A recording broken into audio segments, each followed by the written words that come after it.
आप किस देश के बच्चे हैं?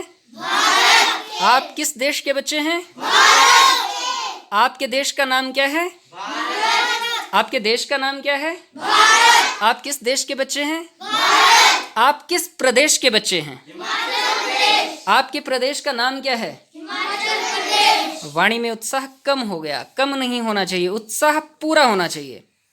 आपके प्रदेश का नाम क्या है? हिमाचल प्रदेश। हिमाचल प्रदेश। अब दो बातें तो आपको बड़ी साफ हो गई। एक, आपके प्रदेश का नाम क्या है? हिमाचल प्रदेश। और आपके देश का नाम क्या है? भारत। भारत देश। तो बेटा इस बात पर आपने ध्यान देना है कि भारत और हिमाचल, भारत देश और हिमाचल प्रदेश दोनों का ही एक इतिहास रहा है। अतीत में इनका बड़ा समृद्ध इतिहास रहा है। ऋग्वैदिक काल में भी इन दोनों ही जगहों का, मतलब भारत तो एक पूरा विशाल भूखंड है, उसमें एक छोटा सा हिस्सा है हिमाचल प्रदेश हमारा। तो इनका एक बड़ा स्वर्णिम समय रहा है ऋग्वैदिक काल का। इसके बारे में आप बच्चों को जानकारी अभी से होनी चाहिए। और वो किताबें रट करके ही नहीं आता, कुछ व्यावहारिक बातें करने से आता है। और उस समय जब बड़ा समृद्ध काल था, तब यहाँ की भाषा क्या थी? जब, हाँ बोलो बोलो, संस्कृत भाषा थी। आपको अब ये समझ आने लगा होगा कि भारत के अतीत काल में भारत की व्यवहार की और व्यवस्था की भाषा क्या थी? संस्कृत। और हिमाचल प्रदेश में भी रही है। हमारी यहाँ तो देवभूमि है, संस्कृत को देव भाषा भी कहा जाता है। और इसके अंदर कई प्रकार की वैज्ञानिकताएं निहित हैं, परंतु वो बातों से सामने नहीं आ सकती। उनके बारे में अध्ययन करना बहुत ज़रूरी है। उनके बारे में अध्ययन करना बहुत ज़रूरी है।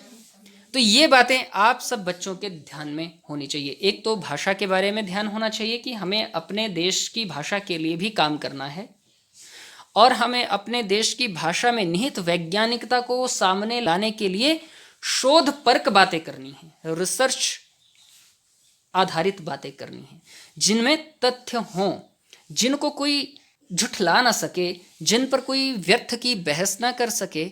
ऐसी ऐसी कुछ बातें जो हैं वो आप बच्चों को समझनी है। और अभी से बाल्यकाल से आप इनके बारे में पढ़ना शुरू करेंगे, समझना शुरू करेंगे, तो कहीं लवकुश के जैसे कई सालों के बाद इसी धरती पर, इसी भारत में बच्चे तैयार होने की स्थिति में ये देश हमारा होगा। पर पहले आप जैसे छोटे छोटे बच्चों को वैसी विद्याओं का अभ्यास कराया जाना शुरू किया जाए। तो बेटा ये तो एक बात कर दी। अब मैं बात करूंगा जो हमारे सरकारी नियम है। सरकारी नियम के मुताबिक भी हमें भाषा के लिए अब काम करना आवश्यक है, क्योंकि प्राथमिक विद्यालय स्तर की शिक्षा जो है, प्राथमिक स्तर की शिक्षा अब आपको हिंदी भाषा में, राजभाषा में या अपनी स्थानीय या मातृभाषा में दी जाएगी। इस बात का बिल्कुल आपने विशेष ख्याल रखना है।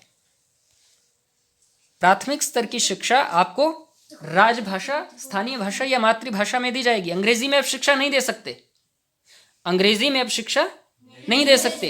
ये मैं नहीं कह रहा हूं, ये हमारे भारत में पिछले साल जुलाई माह में राष्ट्रीय शिक्षा नीति 2020 लागू कर दी गई है। और उसके अनुसार पहली से लेकर के 5वीं तक की शिक्षा जो है वो राजभाषा में होगी, या हिंदी भाषा में होगी, माफ करना, मातृभाषा में होगी, या फिर किसी स्थानीय भाषा में होगी।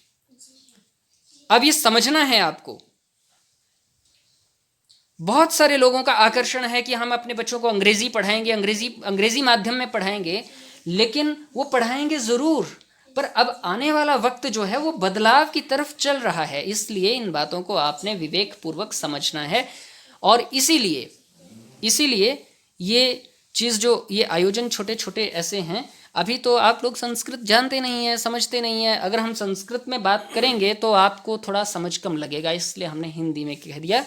और इसको थोड़ा ध्यान के लिए यहाँ हमने संरक्षित भी कर लिया है, ताकि भविष्य में कभी आप इन यहाँ पर अपने चेहरे देखें तो और इन बातों को सुने, तब तक आपका बौद्धिक स्तर भी थोड़ा उन्नत हुआ होगा, तो आपको बातें पकड़ में आने लगें।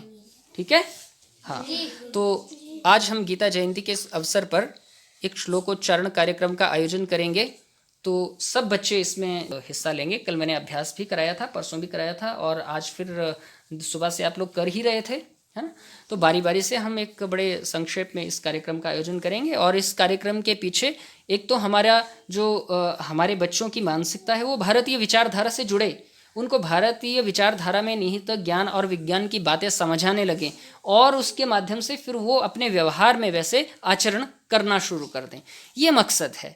ये केवल आयोजन कर लिया, एक छोटा सा हमने अभिनय कर लिया, वैसा करके नहीं करना है, नौटंकी कर ली वैसा नहीं, समझते हुए करना है। जीवन में जीना है, इन बातों संस्कार की बातों को जीवन में ढालना है। तो चलो अभी हम कार्यक्रम शुरू करें। थोड़ा सा मैं कुलदीप भैया से भी निवेदन करूंगा कि वो अपना मार्गदर्शन जो आप बच्चों को थोड़ा दें, और आप बच्चे ध्यान से सुनेंगे।